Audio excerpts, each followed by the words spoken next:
Master.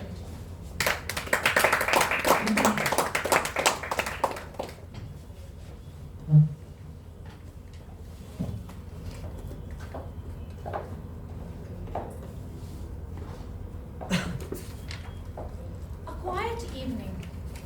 Children playing in the park. Mothers chatting about the newest maid in the block. And then, whatever happens when children play, happened. They fought. One little boy comes crying to his mother. Mama, my friend is not sharing his toy with me. Hush, said the mother. Don't cry like a girl. Boys, don't cry.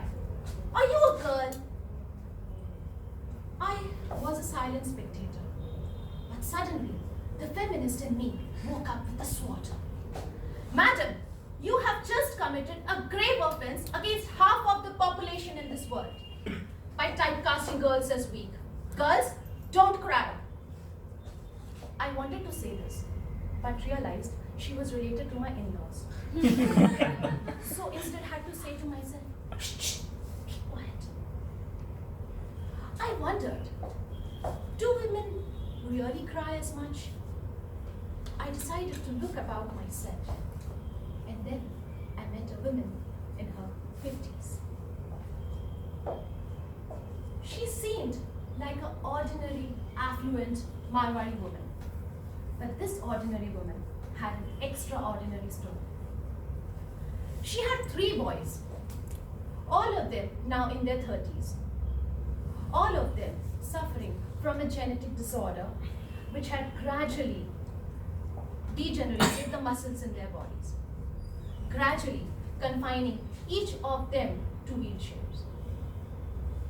Without a complaint, with a prayer, she had devoted more than half of her life taking care of these boys, doing each and every chore for them, feeding them, bathing them, taking them to the washroom, even turning them on their sides in the bed lest they develop bed sores. She could easily afford a servant, nurses, but she preferred to do all of their work herself. For the last 30 years, she had not taken a single day's vacation. For the last 30 years, she had not stepped out of the town for even half a day. For the last 30 years, she had been working day and night, sleeping for only 4 hours every night. I asked her, don't you want to go out like other ladies? Maybe even a satsang? She smiled and said, doing chores for my boys is equivalent to praying. With so much of love and devotion in her eyes, guess what? I did not find any space for tears. Girls don't always cry.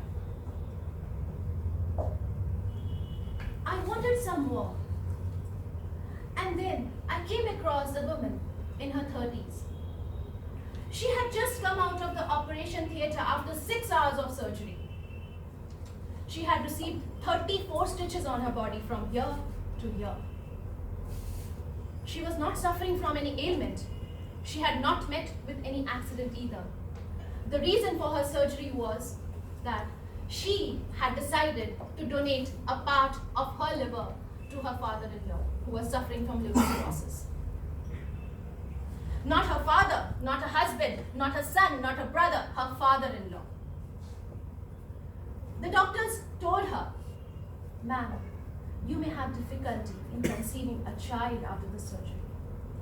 She smiled and said, instead of worrying about someone who has not yet come into this world, let me try and save someone who is already here. And guess what? With so much of love and devotion in her heart, it did not allow the eyes to shed a single drop of tear. Girls, don't always cry. I decided to look around a little more. And then I came across a girl in her 20s. A girl of an age where the only problem in life is a pimple on the dimple. But this girl had different priorities. When she was just 21, she lost both her parents. With a sister who was 16 and a brother who was just 13, she became their de facto parent. From managing the family business to managing the fights of her siblings, from managing her career and studies to managing the wardrobe of her brother and sister for a wedding, she was doing all of it and much more. When I last saw her, she was laughing her heart out at a silly joke, louder than anyone else present in the room. I asked her, where did you get all the strength from? She smiled and said, I am all there is to these children I cannot afford to make. And guess what? The positivity in her did not allow tears to cloud the vision that she had for herself and her siblings. Girls don't always cry. History is replete with examples of brave women, but I did not have to go down the annals of history trying to find such examples.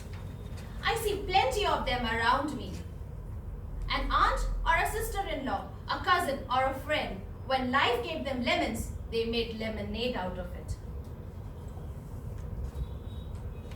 Often, we typecast women as a damsel in distress. Our fairy tales and mythology have done their best to project women as someone whose only job is to get into trouble.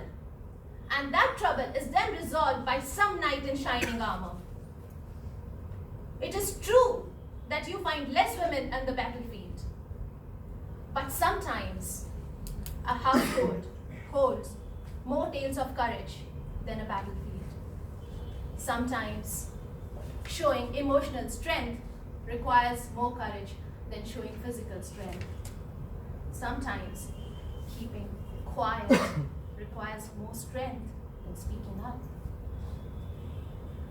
So, ladies and gentlemen, whenever, from the next time, you are tempted to use this expression, don't cry like a girl, I will not be there to stop you, but I'm sure you'll remember one of the brave women around you and remind yourself that girls don't cry.